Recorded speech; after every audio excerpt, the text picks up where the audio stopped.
이런 질문도 하죠 저한테. 펀치님 왜 실력이 안 듭니까? 왜 실력이 안 듭니까? 왜 복싱을 열심히 하는데 저는 실력이 안 될까요? 이런 질문 많이 하는데, 뭐 결론부터 말씀드리면 실력이 늘지 않게끔 맨날 하니까. 너무 팩트 폭격입니까?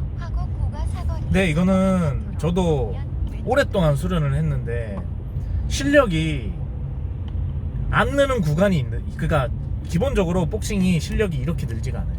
이렇게 사선으로 늘지가 않고 계단 형식으로 많이 늘어요. 그게 이제 어느 순간은 처음에는 이렇게 늘겠지. 그러다가 어느 순간에 정체기가 오고 거기서 그 정체기를 극복해가지고 극복하면 이렇게 올라가고 이렇게 계단 형식으로 올라가는데, 그 정체기에 있는 분들이 이제 뭐 예를 들면 이런 질문들을 하죠. 근데 말씀을 드리면 제가 이제 오랫동안 정체기도 겪어보고 거기서 탈출도 해보고 또 정체기도 겪어보고 조금 올라가고 막 이렇게 하는 거를 해보니까 결론은 뭐냐면, 잘못된 방식으로 맨날 똑같은 방식으로 연습해봐야 그냥 계속 잘못된 거를 연습하는 거예요. 그래서 실력이 안 느는 거예요. 그러니까 하나의 자세를 가지고 얘기를 하자면, 뭐 예를 들어서 내가 레프트 바디가 친다. 근데 그 레프트 바디를 내가 이상하게 치는 거예요. 근데 그거를 뭐 다른 사람들이 얘기를 하겠죠. 뭐 관장님들이나 코치님이나 뭐 선수들이 뭐 이거 이런 식으로 치는 것보다는 이렇게 치는 게 좋을지 않을까요? 그러면 한 몇 번은 지적을 하겠죠. 근데 그게 계속 지적이 안 된단 말이야. 근데 나는 계속 편하게 치고 싶으니까 나는 정답이 없잖아 이러면서, 정답은 없지만 정답에 가까운 방법은 있단 말이에요. 복싱은 뭐 복싱뿐만 아니라 모든 스포츠는 정답은 없다고 하지만 정답에 가까운 기술 기본은 있는 거예요. 그 기본에 맞춰서 쳐야 되는데 그 기본을 안 지키고 내 마음대로 할 거야 하면서 하니까 맨날 그 자리인 거예요. 네? 정답은 없지만 정답에 가까운 답은 있다니까. 근데 맨날 그 자리에서 성장을 할 수가 없는 거예요. 저도 많이 겪어봤거든요. 근데 같은 방식으로 계속 해봐야 절대 늘지가 않아요. 진짜로 이거는 팩트인 게, 잘못된 방식으로 2시간, 3시간, 4시간 쳐봐야 계속 잘못될 뿐이야. 그러면 어떻게 해야 되나? 옳은 방식으로, 그러니까 내가 실력이 상승되고 싶으면 옳은 방식으로 힘들지만 정말 안 되지만 그거를 계속 연습해서 체득화하는 수밖에 없어요. 그러면 늘어. 그러면 이제 한순간 딱 느는 거예요. 예를 들면 예전에 내가 이거랑 비슷하게 좀 설명할 수 있을 것 같아요. 옛날에 제가 키보드를 세 손가락으로만 쳤어요. 오른손 왼손 세 손가락으로. 근데 오른손 왼손 세 손가락으로 쳐도 타자가 한 300에서 400타 나왔어요. 그러니까 새끼랑 막 엄지 이런 건 안 쓰는 거지. 그 세 개만 쓰는데도. 일반 독수리 타법인데도 세 손가락을 쓰는 독수리 타법인데도 불구하고 3, 400타가 나온단 말이에요. 근데 그렇게 해가지고는 3, 400타가 한계인 거야.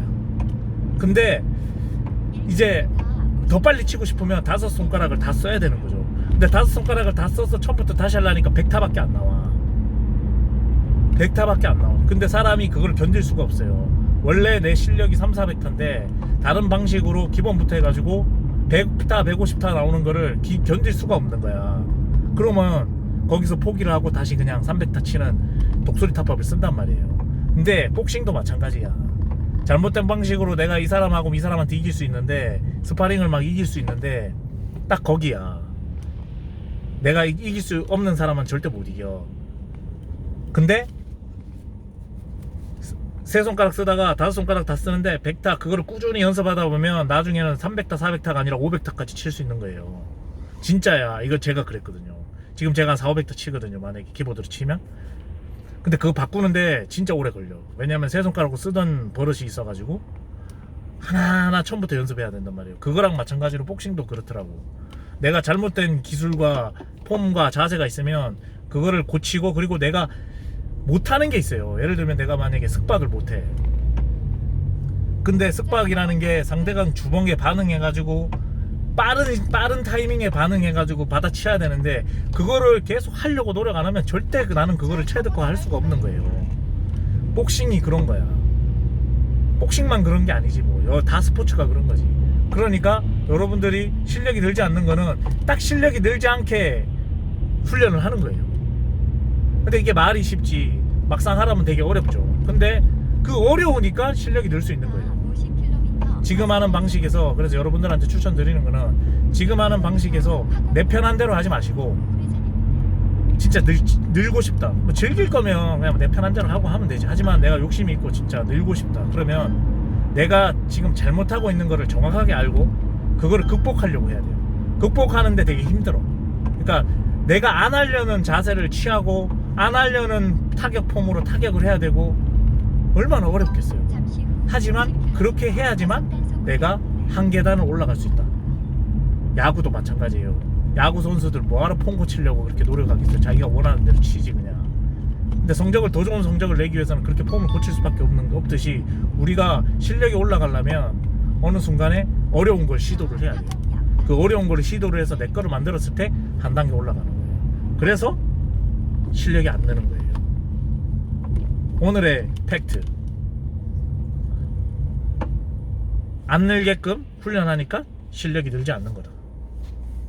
끝.